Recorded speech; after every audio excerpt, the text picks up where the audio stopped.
ما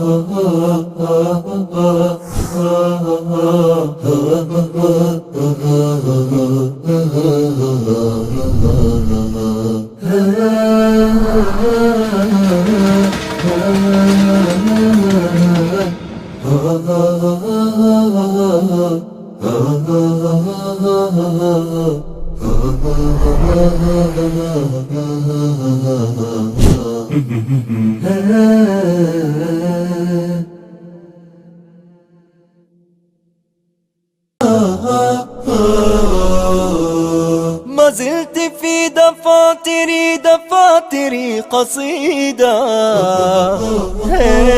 وفي ظلال أعيني كشمعة جديدة، وفي ظلال أعيني كشمعة جديدة.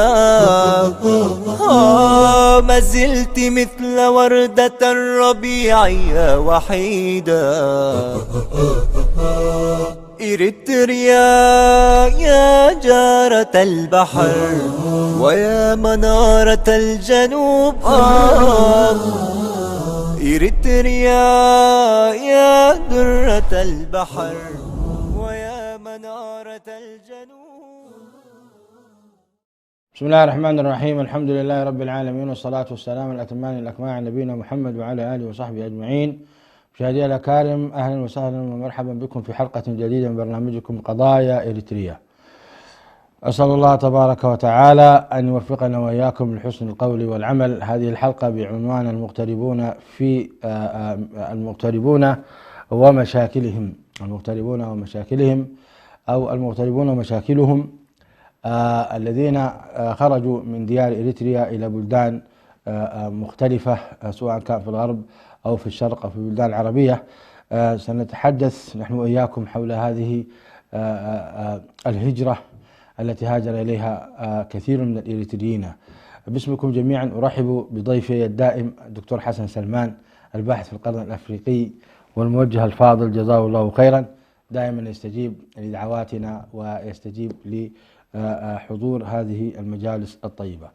كما أتوجه بالشكر الجزيل إليكم على حسن الاستماع والإصغاء، وآمل أن تكونوا معنا إن شاء الله متابعين حول هذا الموضوع، ولدينا ضيفين كريمين سيكونان معنا إن شاء الله في هذه المشكلة الحاصلة والموضوع القائم. مشاهدي الأكارم، موضوع المغتربون لماذا نطرحه باستمرار وبتكرار؟ لماذا؟ لأن الحقيقة خصوصا الهجرة إلى بلاد الكفار، دعونا نلطف العبارة نقول إلى بلاد غير المسلمين، أن بعض الناس تتضايق من هذه الكلمة إذا قلت لهم إلى بلاد الكفار وإلى بلاد الظالمين وكذا يتضايقون. لكن دعونا نتلطف إلى بلاد غير المسلمين. هذه المشكلة واجهت كثير من أسرنا ومن أحبابنا وإخواننا في الجانب الأسري، والجانب أعني بالجانب الأسري ما يحصل بين الزوج والزوجة، وجانب تربية الأولاد، وجانب الانتماء الوطني، وجانب الاقتصادي، وجانب الركون إلى هؤلاء. هذه الجوانب الخمسة الخطيرة حقيقة جدير بالنقاش والتذاكر حولها، لأن أغلب ما يمتلكه الإنسان مشاهدي الأكارم هو دينه، ولذلك نتناقش حول هذا الموضوع من زوايا دينية واجتماعية، وحتى من زوايا أيضا وطنية. لا أريد أن أستأثر بالحديث، فأنتم تعرفون رأيي في هذا وقد استمعتم إليه كثيرا، والآن سنستمع إلى مشايخنا وأساتذتنا فيما يقولونه في هذا الجانب. أول سؤال نطرحه على شيخنا، يعني أسباب الهجرة. يعني المسلم وأي إنسان يحب أن يعيش في وطنه الذي ولد فيه، هذه طبيعة خلق إليها الإنسان، أنه ينتمي إلى المكان الذي عاش فيه ولو كان فقيرا ولو كان ضعيفا. يعني في مثل إريتري يقول يعني حمقنتك وهو يبلكا. يعني كيف أجيبها بالتقري دي يا شيخ حسن؟ ما أعرف. حمقنتك وهو يبلكا بمعنى يعني الشيء الذي هو لك ولو كان فقيرا ولو كان ضعيفا ولو كان خربان هو لك، ملك لك. وهكذا دولتنا إريتريا ولو كانت فقيرة ولو كان ما فيها، نحن حقيقة يعني نعشقها وأيضا نحن إليها لأننا ولدنا فيها وتربينا إليها. أظن طولت شوية، معلش. شيخ حسن، أهلا وسهلا بك، نجدد اللقاء بك يا شيخ حسن، جزاك الله خيرا. هذا الموضوع جدير بالنقاش كل يوم لأنه يهتم بإخواننا وأخواتنا وأسرنا، وهو في الحقيقة أمر يشغل الجميع. والذين يعيشون في داخل أوروبا يعني تئن قلوبهم من الداخل، وإن كانوا في الظاهر يظهرون لنا أنهم على خير، ولكن في الداخل نفوسهم المؤمنة التقية تتألم في الداخل حقيقة أنهم بقوا بين أوساط غير المسلمين. برأيك ما أسباب الهجرة من إريتريا إلى دول العالم؟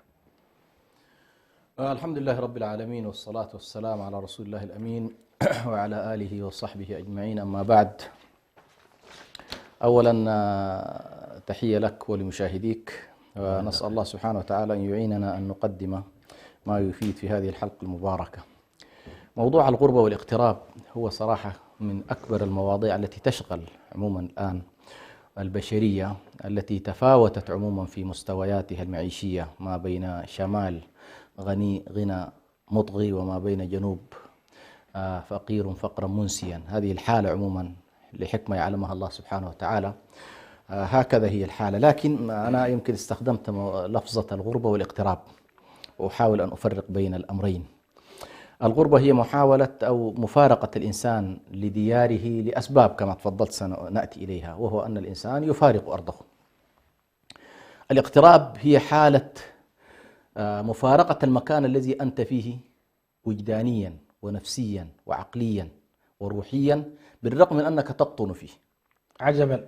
نعم، هذه الحالة حالة الغربة، يعني حالة عموما جسدية، انتقلت أنت من مكان إلى مكان فاغتربت. بدأ الإسلام غريبا وسيعود غريبا كما هذا دليل عليه. نعم صحيح. والاغتراب يمكن أن تكون أنت في الوطن وأنت مغترب عنه.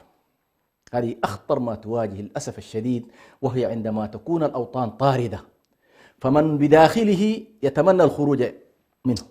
هذه أسميها اغتراب.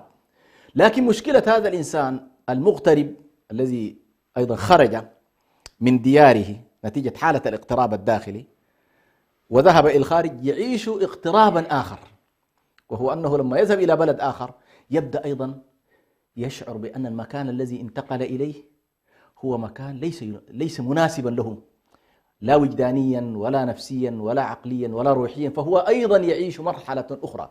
فسبحان الله، المهاجر والمغترب يعيش اغترابين: اغتراب أدى به إلى أن يندفع يخرج من وطنه إلى خارج الوطن، واغتراب آخر يشده مرة أخرى نحو وطنه. نعم.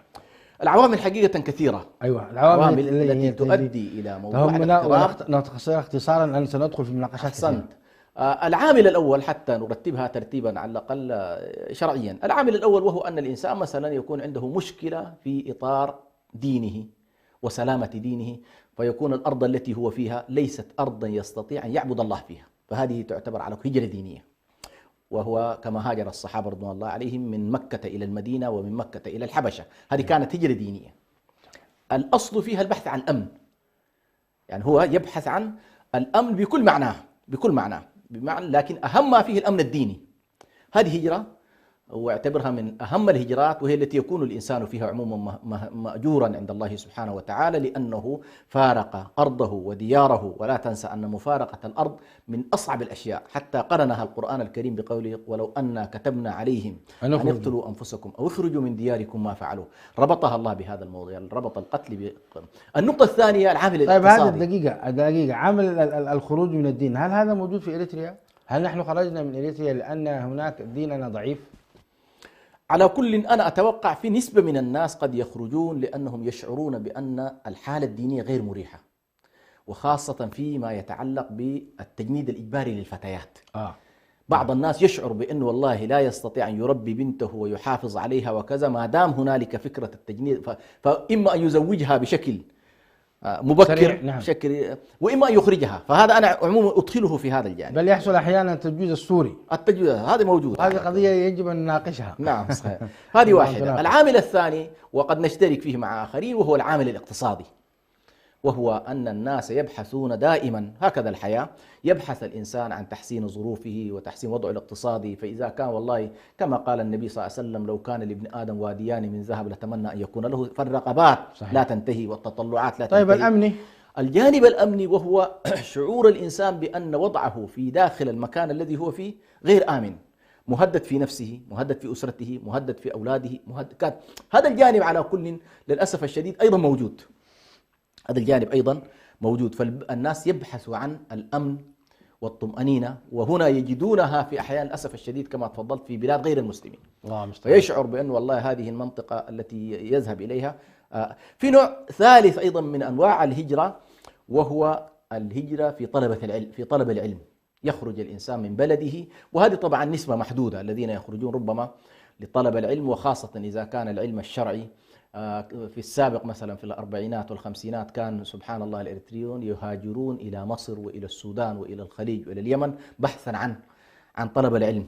يذهب الواحد منهم بالأقدام لفترات طويلة ثم يعود بعد أن يحصل على العلم. وهذه على كل الحركة العلمية والدعوية التي نشأت في إريتريا في الستينات كان نتاج للهجرة إلى طلب العلم. ولعل هذا تاريخ طويل الدعاة، وأشهرهم ربما مفتي الديار الإريترية عليه رحمة الله إبراهيم المختار.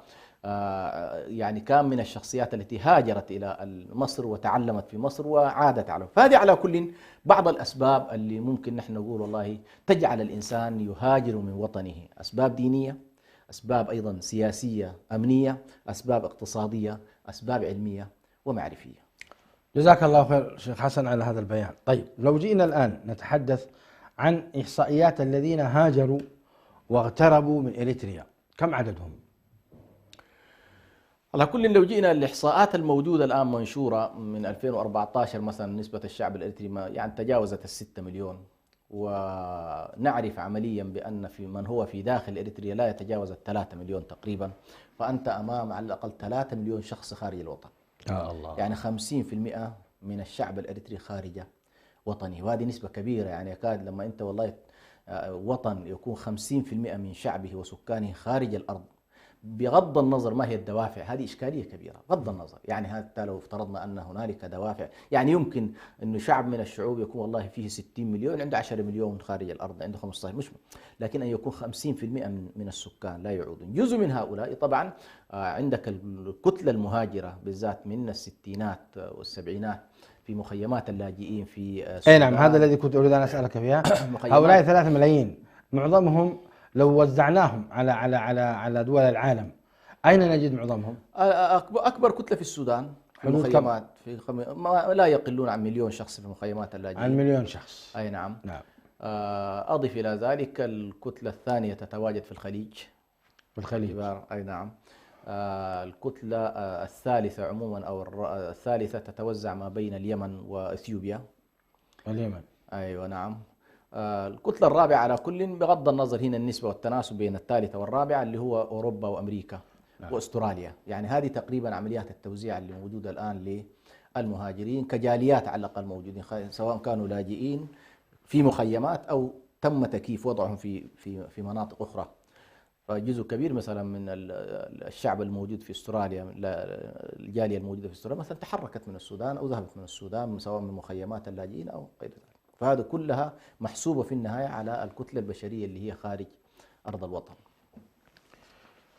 جميل. طيب لو جينا نتحدث دكتور حسن عن إيجابيات الهجرة وسلبيات وعقبات الهجرة، وهذا هو لب هذه الحلقة. يعني ما الذي استفاده الشعب الإريتري بهجرته واغترابه من إريتريا إلى هذه الدول التي سميناها، ونأتي إليها أيضا واحدة تلو الأخرى، لأن الذي يعيش في السودان مثلا ليس كمن يعيش في أوروبا وأمريكا. نعم صحيح. والذي يعيش في دول الخليج أيضا ليس كمن عاش في أثيوبيا واليمن مثلا. صحيح. وهكذا سنعطي كل ذي حق حقه.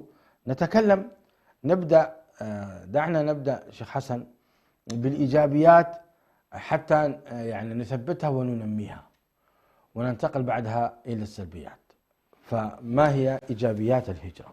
عموما موضوع الإيجابيات هي إيجابيات كثيرة، لكن دعني أول أؤكد على أن موضوع الإيجابيات سبحان الله لو أن هنالك وطن مستقر وآمن وكل ما نتكلم عنه من إيجابيات في الخارج كان يمكن أن تتحقق فيه في داخل الوطن.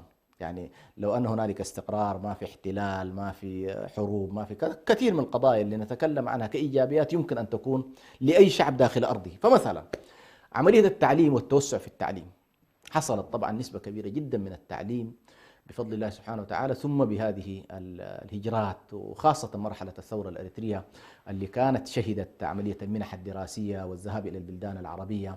أضف أيضا الأريتريين شعروا بالتحدي لما هاجروا وبدأت على كل فكرة التعليم سيطرة تعليم، فانتشرت بفضل الله سبحانه وتعالى مدارس، انتشرت المعاهد، انتشرت على كلنا الدخول في الجامعات العربية.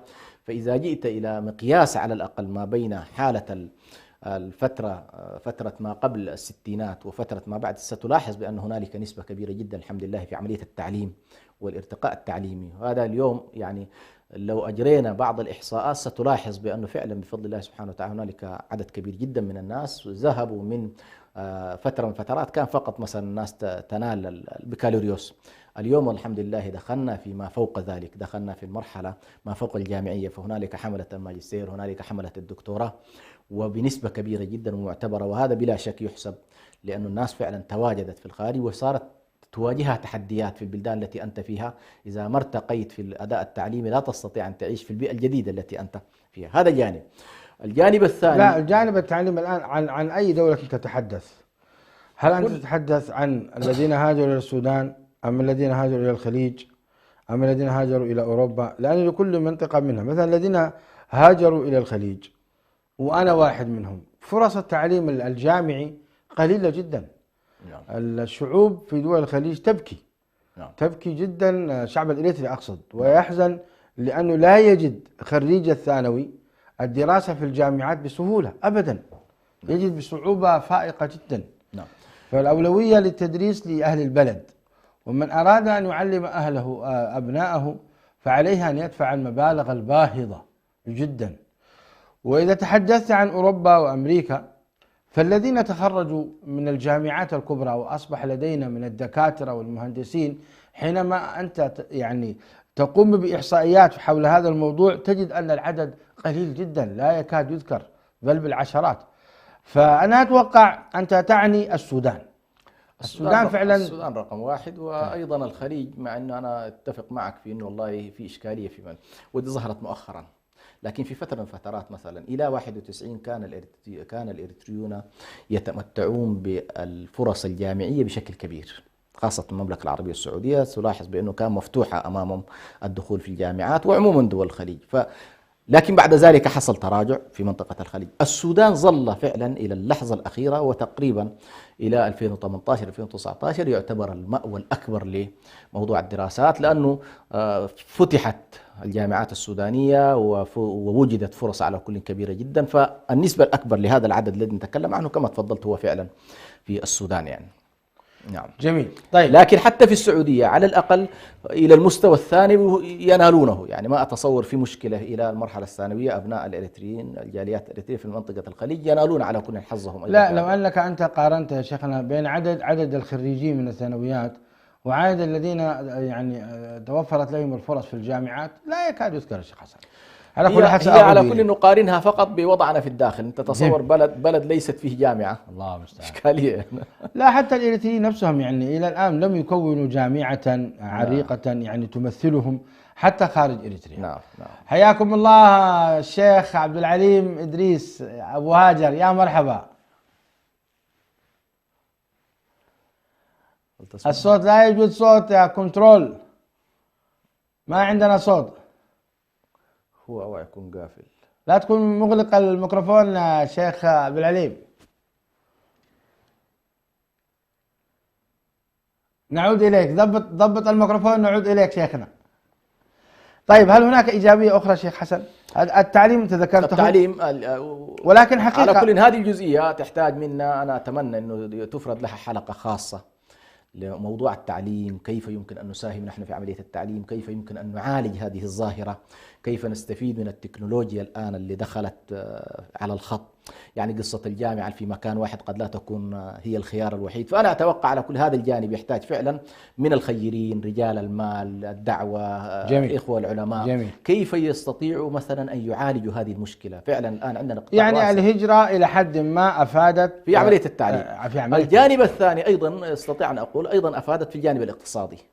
فلو رأيت مثلا الآن الإريتري مثلا قبل سنوات والإريتري اليوم، هنالك الحمد لله طفرة لا بأس بها في الوضع الاقتصادي، سواء كان المناطق كلها اللي ذكرناها. أعتقد أن أوضاع من هم في الخارج أفضل بكثير ممن هم في الداخل، يعني ما في مقارنة أصلا في الجانب الاقتصادي. صحيح. أيضا بطبيعة الحال الانتقال من مكان إلى مكان، كما قال الشافعي: سافر تجد عوضا عمن تفارقه وانصب، فإن لذيذ العيش في النصب، إني رأيت وقوف الماء يفسده إن سال طابه وإن لم يجري لم يطب. فالوقوف في مكان واحد والاستقرار في عملية الانتقال من بلد إلى بلد تكسبك خبرات، تكسبك معارف، تكسبك انفتاح على ما عند الآخرين. فعموما هي واحدة من الإيجابيات أنك أيضا أنت اليوم الإريتري ما شاء الله متواجد في كل العالم. هي بلا شك ستشكل لنا تحدي، أنك أنت والله هويات وثقافات وتجارب، هي هكذا. لكن لو تعاملنا مع هذا التعدد بشكل إيجابي، وأنه والله كل هذا يشكل مصدر ثراء بالنسبة للدولة الإريترية، أتصور أيضا هذه ندخلها من ضمن حالات العوامل الإيجابية أيضا. فهذا يعني من الأشياء. النقطة الثالثة هي النقطة الثالثة اللي هي الاكتساب الخبرات والمهارات والمعارف من خلال أن احتكاكك بالبيئات الأخرى. فكثير من الناس مثلا تلقاه داخل الوطن والله لا يعرف إلا قريته، مش الدولة ده، القرية فقط، يتصور العالم كله هو هذه القرية. خرج من هذه القرية ما شاء الله شاهد العالم كله. من الناس من ذهب من قريته إلى أوروبا مثلا فلقى ما شاء الله فتجد أن هنالك طفرات كبيرة جدا في أنماط التفكير، في أنماط الحياة. فهذه أيضا واحدة من القضايا أنا أتصور على كل اللي أيضا يمكن اكتسبها الإنسان من خلال الهجرة. طيب مشاهدي الأكارم، حان وقت الفاصل، سنعود إليكم، أبقوا معنا. جنوب إريتريا يا درة البحر ويا منارة الجنوب.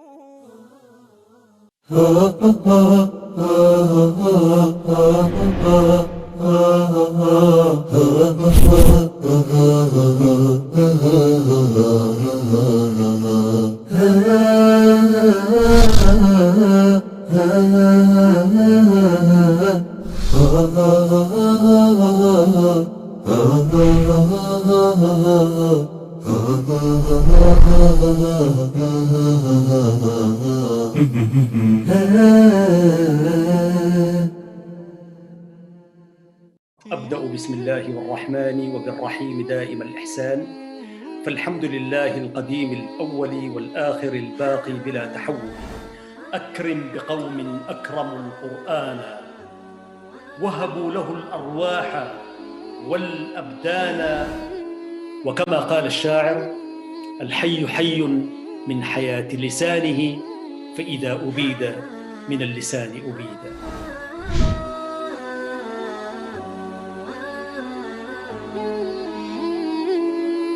يعلم كما ورد في الأثر بأن الله عز وجل يعطي هذه الدنيا لمن يحب ومن لا يحب، ويعطي الآخرة لمن يحب.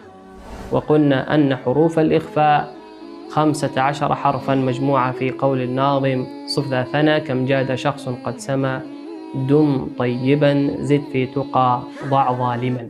بسم الله الرحمن الرحيم. قل أوحي إلي أنه استمع نفر من الجن فقالوا إنا سمعنا قرآنا عجبا. هو الأول والآخر والظاهر والباطن وهو بكل شيء عليم.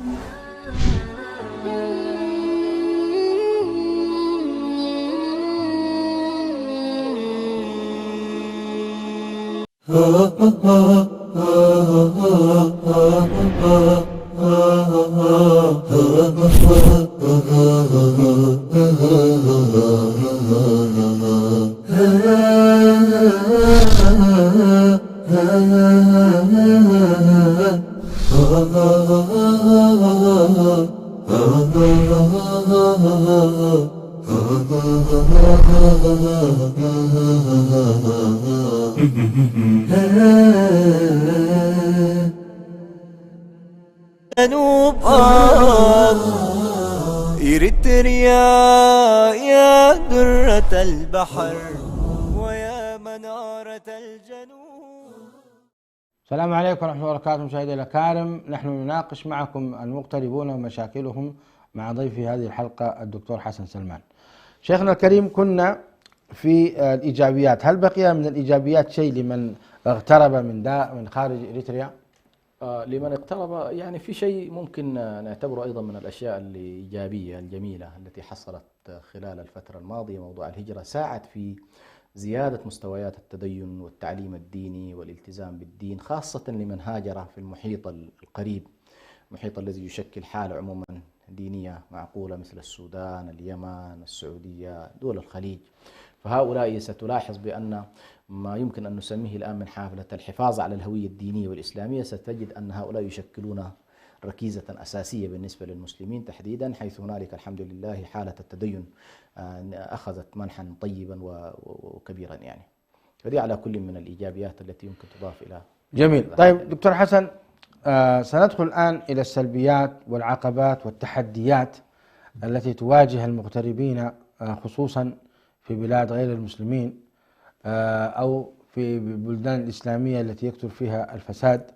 نريد أن نتناقش في هذا الموضوع وبقي لنا نصف الوقت فقط، وبالتالي نحاول أن نقتصر في هذه الأمور وكيف نعالج هذه القضايا. برأيك ما هي السلبيات التي واجهتها الأسرة الإريترية المسلمة؟ طيب، أول جميل جدا، لكن دعني أول أشير إلى أن أكبر سلبية تواجه أي مهاجر هو حبسه عن وطنه. طبعا لا يدانيها شيء، وخاصة المهاجرين اللاجئين. يعني تصور أنت تكون في مخيم لاجئين 30 سنة أو 25 سنة، التنمية تتعطل، الفاعلية تتعطل، الارتقاء يتعطل، كل شيء، وأنت في النهاية مهما قيل عن حرية اللاجئ في البلد الذي هو فيه، لكن يبقى لاجئ، يبقى هو أسير لمخيم، يبقى أنه طالع دائرة تصريح، داخل دائرة تصريح، هو ليس مواطن له الحقوق السياسية ولا الحقوق المدنية. في نهاية تصور أنت عندك شعب بهذا الشكل يمكن يشكل 20% 25% بهذا الشكل. فأنا أعتقد أول هذه وحدها تشكل كبرى المشكلات، وهي تتعلق بظاهرة الحرية، ولا شيء أسوأ من تقييد حرية الإنسان في أن يكون والله عمره كله أو نصف عمره يضيع في هذه الجوانب. الجزئية الثانية كما تفضلت، وهذه انعكاساتها كثيرة، لها انعكاسات في الأسرة، لها انعكاسات في الاقتصاد، لها انعكاسات في الأمن، لها انعكاسات حتى في الجوانب النفسية والعقلية. فأنا في تقديري وجود عدد من الناس في مخيمات لاجئين، ونحن الآن عندنا مخيمات ثابتة في السودان، مخيمات ثابتة في الخوخة مثلا في اليمن، مخيمات أيضا موجودة في إثيوبيا، فهذه كلها من أسوأ ما يتعرض له الإنسان هذا النوع من أضف إلى ذلك ما يمكن أن نسميه دقيقة يا شيخ حسن، يعني نعم. هذه القضية، قضية مخيمات اللاجئين، نعم. الآن هي تقريبا في عقدها الخامس أو السادس. نعم. أنا أتعجب، طبعا بلا شك المنظمات الدولية متواطئة في هذا، صح. نعم. وتتعمد إبقاء الشعب الإريتري في داخل مخيمات اللاجئين هكذا يبقى، لا ليس له دولة وليس له أي كرامة. ولكن أين الإريتريون؟ أو أين الإريتريين الذين يهتمون بإخوانهم؟ يعني هل عجزنا نحن يا شيخ حسن أننا نبني هذه المخيمات ونحيلها إلى مدن؟ أين التجار؟ أين رجال الأعمال؟ أين المهندسين؟ أين؟ هل الحكومة السودانية ستمنع أن نحيل هذه المناطق ونحييها؟ يا أخي هذه تعتبر أرض موات. الآن 60 سنة لا يزال الذي يعيش في المخيمات فقيرا، لا تزال المنظمات الإنسانية تجمع له تبرعات عبر سنوات طويلة، الأدوية، الغذاء، الدواء، المخيم، إلى متى؟ يعني والله هو عتب على الشعب الإريتري يا جماعة، سنوات طويلة مش قادرين نحن نبني. طب رضينا بالقضاء، خرج إخواننا وأصبح يعني أعطتنا الحكومة السودانية جزاهم الله خير قطعة أرض، واجتمع شعبنا فيه. طيب إلى متى سيظل يبقى هكذا؟ يعني هي على كل، دعني أقول بأن كون أنت موصوف بأنك لاجئ معنى ذلك أنك مؤقت. هذه الإشكالية الكبيرة. 60 سنة. أيوه هذه، يعني ما كان يتصوروا 60 أصلا، كان يتصوروا قضية 10 سنوات 5 سنوات بعدها يمكن أن تأتي الحرية ويعودون إلى أوطانهم. وبالتالي المرتحل ما يبني، المرتحل لا يبني، هو يظن نفسه أنه والله راحل غير مستقر. فلا الحكومة السودانية تفكر بمنطق أنه والله تؤهل المكان بما يتناسب وطول المدة، ولا اللاجئ نفسه أصلا عنده هذا التفكير، لأنه اللحظة التي يفكر راح فيها العمر طبعا 60 سنة وهكذا. لكن أنت مثلا الآن يعني يفترض كان الحالة تنتهي في 91 تماما، الدولة الإريترية تحررت، يفترض والله الأمم المتحدة النظام في داخل إريتريا هؤلاء مسؤوليتهم يعودون إلى بلادهم ويوفرون لهم الحد الأدنى من الوضع المعيشي، ويمكن أن يعيشوا في إريتريا على الأقل بحرية بعيدا عن حالة اللجوء انت والحصار. لكن للأسف الشديد لا النظام الإريتري تشجع في أن هؤلاء يعودون ولا الأمم المتحدة، بل بالعكس الأمم المتحدة بدأت تفكر مع السودان في الآونة الأخيرة بإعادة التوطين، أن هؤلاء خلاص يوطنوا خارج السودان، يذهبون خارجا، لأنه في نظرهم أنه والله يعني أنا اتفق معك. مثلا الآن من ذهبنا نحن إلى سوريا وبعض المناطق مثلا يقول لك مخيم كذا، مخيم هو فعلا عبارة عن عمارات وقصور ما مش أوضاعنا المعروفة عندنا. فهي فعلا الوضع يختلف عندنا تماما، يعني وضعنا شيء غريب شيء غريب. أيوة. استاذنك دكتور حسن، حياك الله. الشيخ عبد العليم يا مرحبا، ومرحبا بالشيخ احمد سعيد نور حسين، ورحبوا بكما. وابدا بالشيخ عبد العليم، تفضل شيخ عبد العليم. حياكم الله وبياك الشيخ برهان، عساك تسمعني الان بس. الان ما شاء الله الصوت لعلع والوجه منير. يا مرحبا مرحبا بالشيخ برهان. والله اشتقنا الفاضل الشيخ سلمان، جزاك الله خير على ما شاركت به، لكن وسائل الاتصال دائما عندنا اشكاليه. تفضل يا شيخ برهان. نحن الآن كنا نناقش حول الغربة والمغتربين، وتناقشنا حول إيجابيات ثم انتقلنا إلى السلبيات. نريد برأيك يعني تحدثنا عن سلبيات وتحديات الهجرة من إريتريا إلى الخارج، وخصوصا إلى بلاد الغرب غير المسلمين. فما هي التحديات التي تواجه الأسرة المسلمة بالذات؟ الأسرة المسلمة بالذات. نعم.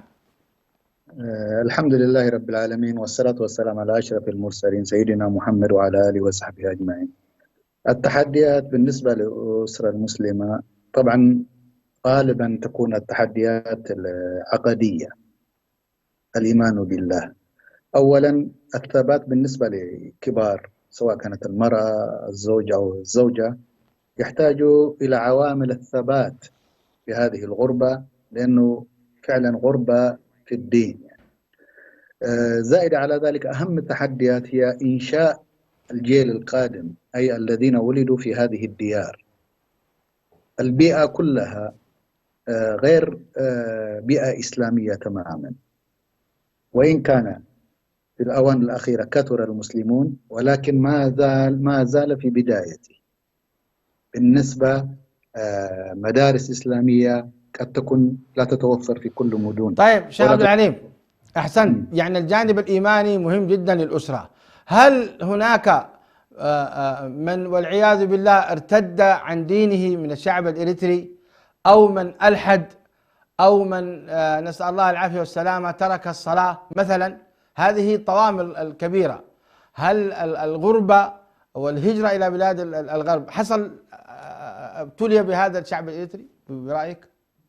والله الارتداد يعني نادر نادر نادر جدا ما نسمع عنه يعني أبدا. الحمد لله. لكن بالنسبة لترك الصلاة يعني جزء كبير. زائد على ذلك الجهل يوجد، يعني البيئة لا تساعد على حفاظ. مثلا في الشتاء الآن الأوقات الصلوات الخمسة بتأتيك في خلال 8 ساعات، فأنت تكون 8 ساعات هذه في الدوام مثلا يعني. وليس كل صاحب إيمان قوي يتكلم مع صاحب العمل إن أنا أصلي في وقتي أو كذا أو كذا. يعني هذه الإشكاليات توجد، إذا بالذات الذين يعني ليس لهم خلفية طيبة، يعني سواء كان عن المجتمع سواء كان عن الشريعة، يعني ما يستطيعوا أن يطالبوا بحقوقهم. هذه تخليه إنسان الصلوات كلها بعدهم. يعني أحد الأشخاص قال أنا أجمعها كلها في صلاة العشاء. يعني للأسف الشديد يعني هل هناك فتوى من المجمع الأوروبي الفقهي بجواز جمع الصلوات الخمس كلها في صلاة العشاء؟ لا يوجد أبدا. توجد فتوى بالنسبة للمشقة، وهي في الصيف لتأخر أوقات الصلاة. يعني قد يكون يعني 20 سنة، يعني 20 ساعة يأخذ يعني جميع أوقات الصلاة. فهنا في مشقة بالذات بين العشاء والفجر متقارب جدا، وبينما يعني مع بقية الصلوات متباعد جدا في الصيف. أما في الشتاء كلها تأتي يعني خلال 8 ساعات أو 9 ساعات يعني. الله إن المستعان. لم طيب يعني شيخ عبد العليم جزاك الله خير. معناته هناك في يعني حقيقة يعني هناك تحدي كبير لأداء الصلاة، وهي التي افترضها الله سبحانه وتعالى على المسلم في اليوم والليلة، وبالتالي إذا كان لا يستطيع أن يؤدي هذه الفريضة العظيمة فالمصيبة كبرى. طيب برأيك في الجانب تربية الأسرة، يعني هناك من يناقش يقول الأسر الإريترية في أوروبا تعيش كما تعيش الأسر الإريترية في داخل إريتريا وفي دول الخليج وفي غيرها، تعيش وتتعرض للخلافات الزوجية كما تتعرض لغيرها. هل هذا صحيح؟ هل فعلا التوازن بين دول الخليج وبين دول أوروبا التي فيه المرأة هي الأهم الأول وهي التي تنهى وتأمر هكذا يفتي بهذا ويقلل من هذه؟ غالبا ما يدعي هذه الادعاءات حديث العهد بأوروبا، لأنه ينبهر في بدايته يرى المساجد، ولكن ما دخل في الحياة العملية يومية. الدراسة، المرأة تعمل والرجل يعمل أو يدرسان كلاهما. هذه كلها أمور لما تأتي في الحياة اليومية يعني تكون صعوبة. وكذلك يجب علينا أن نفهم يعني الرجل كذلك بعض الأحيان لا يتفهم للوضع الجديد الذي انتقل إليه، لا يمكن تعيش. لكن وجه المقارنة بين الخليج وشو اسمه لا يعني ما أراه سائبا، يعني نقارن شيئا لا يتماثلان يعني. طيب جزاك الله خير شيخ عبد العليم. يعني أنت أوجزت كثيرا في هذه النقطة، كنت أريدك أن تفصل فيها. نسبة الطلاق في أوروبا وأمريكا وأستراليا لشعبنا الإريتري كيف تراها بالمقارنة والتوازن مع نسبة الزواج؟ للأسف الشديد مرتفعة جدا. هذا يعني نسبة الطلاق وبالأخص في الشباب يعني. وبالنسبة للقدماء يعني الوضع الغير الطبيعي هذا أنه والولاية تكاد تكون يعني معدومة في هذه البلاد. يعني كلاكما متشابه أو متماثل يعني في الحقوق والواجبات، وهذا يولد يعني انشقاق في الأسرة. زائد على ذلك عدم تفهم الرجل كذلك للوضع الجديد يؤدي إلى الطلاق أكثر. لكن الشباب كذلك يعني صعوبة تكوين الأسرة ماديا، صعوبة المحافظة على الأسرة، يعني غالبا تأتي هذه انشقاقات كثيرة والطلاق يعني، وليست يعني مشاكل يعني نابعة من الخارج، إنما هي نابعة من الداخل يعني. طيب سأعود إليك يا شيخ عبد العليم حتى تحدثنا عن وضع التربية لتربية الأبناء، وهل صحيح ما يقال هناك تعليم الجنس وتعمد ذلك، وهل ما يقال أن زوجتك ليست زوجتك إنما هي زوجة الحكومة، وأن ابنك ليس ابنك وإنما هو ابن للحكومة؟ سأعود إليك إن شاء الله. الآن ننتقل إلى الشيخ أحمد سعيد بن حسين. أهلا وسهلا بشيخنا وحبيبنا وتاج راسنا. أنتم الأحسن يا شيخ برهان، أنتم الأحسن، بارك الله فيكم. حياك الله. السلام عليكم ورحمة الله. السلام عليكم ورحمة الله وبركاته. وعليكم السلام ورحمة الله وبركاته. أهلا وسهلا ومرحبا. الحمد لله رب العالمين، والصلاة والسلام على أشرف الأنبياء والمرسلين سيدنا ونبينا محمد وعلى آله وصحبه أجمعين. أشكر قناة سلام لإتاحة هذه الفرصة، وتحية طيبة للدكتور حسن سلمان والشيخ برهان سعيد، وفقكم الله. يقول الله سبحانه وتعالى: قالوا وما لنا ألا نقاتل في سبيل الله وقد أخرجنا من ديارنا وأبنائنا. فهذه الآيات تدل على حب الوطن. وفي قصة بداية نزول القرآن على الرسول صلى الله عليه وسلم قال ورقة بن نوفل يا ليتني أكون معك إذ يخرجك قومك. قال صلى الله عليه وسلم أو مخرجيهم متعجبا من هذا. قال النبي صلى الله عليه وسلم اللهم حبب إلينا المدينة كحبنا لمكة أو أشد. فالرسول صلى الله عليه وسلم في هذا الحديث يعلمنا حب الوطن.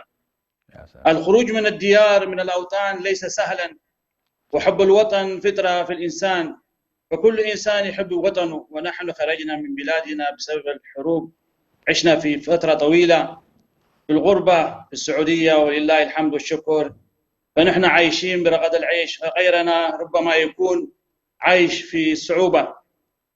فدائما الوطن في قلوبنا، وكل مغترب عليه أن يتحلى بالصبر وأن يتقي الله في كل مكان، وأن يعلم أبنائه، يعلم أبناء حب الوطن، كذلك يدعو الله لوطنه أن يصلح البلاد والعباد. أسأل الله أن يعيدنا سالمين غانمين إلى بلادنا، وأن يحفظ بلادنا من كل سوء. طيب شيخ أحمد جزاك الله خير على هذه المقدمة. شيخ أحمد جزاك الله خير على هذه المقدمة الجميلة المؤصلة. برأيك وأنت تعيش في دول الخليج، ما هي العقبات التي واجهتك كأب أسرة ومقيم في إحدى دول الخليج في الجانب التعليمي، في الجانب الاقتصادي، في الجانب الاجتماعي، في الجانب الديني؟ ما هي التي في وجهة نظرك هناك عقبات وتحديات؟ العقوبات والتحديات كما ذكرها الشيخ الدكتور حسن سلمان هي الدراسة وكما ذكرتها أنت يا شيخ برهان. فعندما يبلغ الابن في الثانوية في صعوبة جدا أن يدخل المدارس الجامعة، هذه واحدة. أما من جانب الديني قد نكون استفدنا كثير الحمد لله رب العالمين في المملكة العربية السعودية. والجانب الآخر القوانين والرسوم يعني تتعب المغترب في المملكة العربية السعودية، لكن بصفة عامة نحن قد نكون أحسن من الدول الثانية ولله الحمد والشكر. فجانب المعاناة اللي عندنا في المملكة العربية السعودية هي جانب التعليمي زي ما ذكرتها الشيخ برهان، وكذلك جانب الاقتصاد، لأن إنه يعني قد يكون التكاليف والمصاريف زيادة، وعموما ولله الحمد احنا بخير الحمد لله يعني. طيب نجد الآن شيخ أحمد، نسمع ونجد كثير من الإريتريين يهاجرون الآن من المملكة العربية السعودية إلى بلدان كثيرة منها مصر والسودان وتركيا. ما السبب الرئيسي في ذلك؟ هل تتوقع هو المقابل المالي أم هناك أمور أخرى؟ في اعتقادي هو المقابل المالي. في اعتقادي أنا في رأيي الشخصي هو المالي، وإلا لا. المملكة العربية السعودية يعني أنا عشت 43 سنة، قرابة 43 سنة، بلد الخير وبلد المعطاء، ولكن عندما أتى الرسوم هذه الناس ما استطاعت أن تدفع الرسوم هذه، يعني في وجهة نظري. وفي الجهة الثانية أنها التعليم أيضا له دور كبير. ففي من الناس كثير بأنهم لا يستطيعون أن يبقوا هنا لأنهم ما يستطيعون أن يدفعوا، فيهاجروا إلى أوروبا، يهاجروا إلى تركيا، يهاجروا. فالله المستعان يا شيخ برهان، الله يكون في العون. الله يجزيك خير شيخ أحمد، شرفتنا الحقيقة اليوم بهذا اللقاء، وإن شاء الله يتواصل اللقاء معك حتى باللغة التجرينية لما أعطاك الله عز وجل من الفصاحة في اللغتين. شكرا لك، ابقى معنا حتى نعود إليك ونودعك إن شاء الله. شيخ عبد العليم، حياك الله يا شيخنا. أريد حقيقة في دقيقة واحدة تحدثنا عن وضع أبنائنا الإريتريين في أوروبا وأمريكا وأستراليا، في الغرب عموما وخصوصا في الغرب. أما في السودان ودول الخليج فوضعهم معروف يعني، ونحن نتابع هذا، لكن الحقيقة الذي يؤلمنا وضعهم في الغرب. حدثنا عنه. الحمد لله يعني رب العالمين، يعني كثير من الأسر موجودة ناجحة، لكن التحدي الكبير هو الطفل الصغير عندما يبدأ في الروضة أو تمهيدي فيبدأ يدخل في هذا المجتمع. فطبيعي المجتمع مبني على عادات وتقاليد معاكسة تماما لعادات وتقاليد الإسلام، وكذلك الاحتفالات مثل الكريسماس الذي يأتي، فيكون الأبوين قد يكون تعليمهم ليس ذلك المستوى. وبينما من يعطي الطفل له خبرة وله تدريب وله إيصال المعلومة بالمباشر أو غير المباشر، هذا كله يجعل تحدي لأبوين أنهم أن يبذل يعني جهد أكبر، وإن كان الوقت لا يسمح لذلك، وهو أنه الطفل قرابة 8 ساعات يكون عندهم، ويكاد يكون شيء قليل جدا معك يوميا، يعني 2 3 ساعات لو وجدت هذا الشيء يعني مع احتياجات الطفل، فهذا يجعله يتشرب مفاهيم. ولكن الجيل الأول الحمد لله في نماذج طيبة جدا يعني نجحت في تربية أبنائها، وفي المقابل كذلك يوجد نماذج يعني خليط يعني. طيب، جزاك الله خيرا الشيخ عبد العليم، ابقى معنا، سأعود إليك وأعطيك 30 ثانية. شيخ حسن، انتهينا في الحلقة وبقي معنا دقيقتان. يعني الحديث حقيقة المغتربون ومشاكلهم موضوع كبير ولا يمكن حلقة واحدة تكفيه، بالتالي بقي معنا الآن خانة النصح والتوجيه والتذكير في العموم للشعب الإريتري، ما تقول؟ على كل أنا أقول نحن نتعامل الآن مع ظواهر الهجرة وهذه التحديات التي تكلم عنها الإخوة بأن الإنسان في بلوى، والمؤمن أمره كله خير أصابته سراء أو ضراء، يعني مع السراء يشكر ومع الضراء يصبر. ومن أنواع الصبر أنك والله تسعى إلى أن تثبت نفسك بالقرآن الكريم وتثبت أولادك بالقرآن الكريم، وهذه حقيقة تحتاج إلى جهد كبير جدا، يعني ليس الأمر بسيط. يعني أخطر ما ذكره الآن موضوع التنشئة، ويمكن تذكر أيام كنا نتكلم عن قضية الطفل، 5 سنوات الأولى هي التي يتشرب فيها القيم، فهو يتلقى 8 9 ساعات يتلقى فيها قيم وأشياء ترسخ فيه، مهما تحدث الإنسان أنه والله قادر يتابع ابنه. واحد من الإخوة الدعاة يخبرني يقول لي لا يمكن أن يحدثك شخص مهما حرص أن ابنه ما تركت فيه بصمة من هذه الجاهلية المعاصرة. يعني ستجد في تفكيره، في سلوكه، في حياته، في نظرته تترك بصمات. فعلى هذه واحدة من القضايا. ولذلك لما كان النبي صلى الله عليه وسلم يحرص على أن الإنسان لا يعيش في هذه الديار، لا يعيش في ديار الكفر ولا يعيش، وأن المسلم والكافر لا تراءى ناراهما، هذه كلها حتى يجعل النبي صلى الله عليه وسلم بينك وبين هذا التأثير البيئي بالذات، تأثير، لأن النبي صلى الله عليه وسلم تحدث كل مولود يولد على الفطرة. بعد كده تأتي البيئة فأبواه يهودانه أو ينصرانه، كذلك تأتي البيئة، تأتي المدارس، يأتي الإطار العام. فأول شيء نحن ننصح به هو أن الإنسان عليه أن يحرص في نفسه وفي أولاده وفي أسرته بأن والله يكون له وقت على الأقل في ترسيخ القيم وتعليم الدين. الأمر الثاني أيضا هذا متعلق بالجاليات، حيثما وجدت جالية مسلمة، وهنا أنت في بلاد الغرب عليك أن لا تنقلق، انفتح على بقية المجموعات المسلمة حتى تشكلوا حالة، أن هناك الآن ستتعامل كمسلم، ومحتاج إلى المركز القرآني، محتاج إلى المسجد، محتاج إلى الجالية المسلمة، محتاج إلى الذين يتعاملون معك في الأفراح في الأتراح، فأنت وسع الدائرة. ولو وجد من أبناء وطنك بطبيعة الحال من باب أولى أن يكون عندكم هذا الارتباط وهذا النوع من حتى تحافظ على وضعك. النقطة الثالثة، احرص قدر الإمكان أنك بين فترة وأخرى يكون لك زيارات إلى بلاد الإسلام، ولو أتيحت لك فرصة إلى بلدك الأصل، فهذا بطبيعة الحال ينمي الجزئية اللي كنا نتكلم عنها في قضية الذاكرة، إن والله الابن لما يأتي إلى بلد أهله وأجداده وكذا سيشعر بهذا الانتماء. صحيح. فبدل أن يكون والله هو يعيش في ديار معزول تماما عن ذاكرته الوطنية، فإن هذا الجانب. أيضا أنت محتاج إلى ما يمكن أن نسميه بالتربية الوطنية، إن والله قص لهؤلاء الأبناء تاريخ بلادهم وأوضاعهم وتضحيات الآباء والأجداد والمناضلين، هذه أيضا تشكل بالنسبة للأبناء ذاكرة على كل مهمة جدا. فهذه كلها على كل نوع من نوع من النصائح إن شاء الله. أضف إلى ذلك محتاجين أيضا إلى تشكيل ما يمكن أن نسميه بالجروبات المالية، حتى نستطيع أن نكون أيضا يكون لنا وضع على كل مال قوي نستطيع أن نؤثر به أيضا في يا سلام داخل يا سلام. البلد. كل يعني وصية أوصيت بها شيخ حسن تحتاج إلى محاضرة مستقلة حقيقة. الشيخ أحمد في 30 ثانية نصيحة للشعب الإريتري والمهاجر والمغترب في دول الخليج خاصة وفي عموم بلاد المسلمين عامة. الحمد لله رب العالمين والصلاة والسلام على أفضل الأنبياء والمرسلين.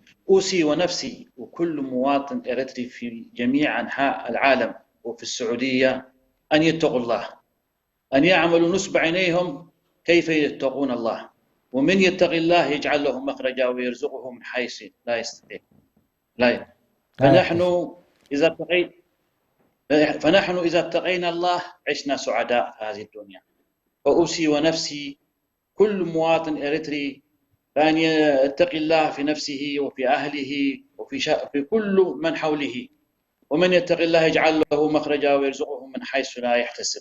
اللهم اجعلنا من الأتقياء، اللهم اجعلنا من اللي يخافون الله سرا وعلانية. آمين. اللهم أحسن عاقبتنا في الأمور كلها ونجينا من خزي الدنيا والآخرة. اللهم احفظ الشعب الإريتري والشعب المسلم في جميع أنحاء العالم. وصلى الله وسلم وبارك على سيدنا محمد وعلى آله وصحبه أجمعين. يا شيخ شكرا جزاك الله خير شيخ أحمد. شيخ عبد العليم معك 30 ثانية ونختم الحلقة إن شاء الله. ما وصيتك للمغتربين؟ الله المستعان. كما ذكر الله تعالى في كتابه العزيز: يا أيها الذين آمنوا قوا أنفسكم وأهليكم نارا وقودها الناس والحجارة. إذن المطلوب أنك أنت تفكر في الآخرة، مسيرك الدائم. حياتك في هذه الدنيا يعني قد تكون 60 70 100 سنة، وحياة أبنائك غدا سيتعلقون أمام الله تعالى. لم يقيني النار، هذا أبي وهذه أمي. فأرجو من جميع الأخوة الفضلاء أن يفكروا في هذه الآية ويتفكروا ويعملوا بها كيف وقايتنا، وهو ترسيخ العقيدة، ترسيخ الإيمان الذي ننجى به. قد نتعب في هذه الدنيا، ولكن النجاة الأخيرة الحياة الدائمة، وهي الآخرة، وهي الحيوان الذي سماها الله تعالى.